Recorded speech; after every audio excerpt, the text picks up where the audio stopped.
e ben ritrovati con l'informazione flash di Noi Sicilia. Vediamo insieme i titoli più rilevanti della mattina.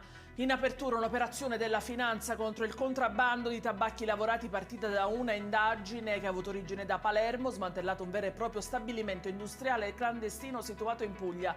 Scoperto un giro da 2 milioni di sigarette contraffatte al giorno, 10 i denunciati.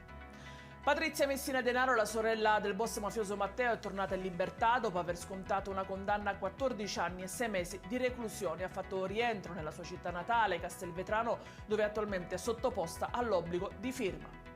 Ed è ancora giallo sulla morte di Maria, una bambina di 11 anni deceduta in circostanze ancora da chiarire a Palermo. La piccola è stata portata in gravi condizioni in ospedale dalla madre e dal compagno. La procura adesso ha aperto un fascicolo, escludendo per ora l'ipotesi dell'omicidio. Fondamentale sarà l'autopsia.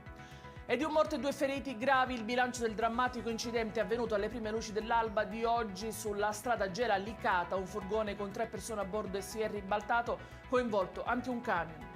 E in chiusura un'altra tragedia avvenuta in strada. Un uomo di 69 anni, Letterio Verboso, è stato investito a Messina mentre stava attraversando la strada e è deceduto poco dopo il ricovero in ospedale.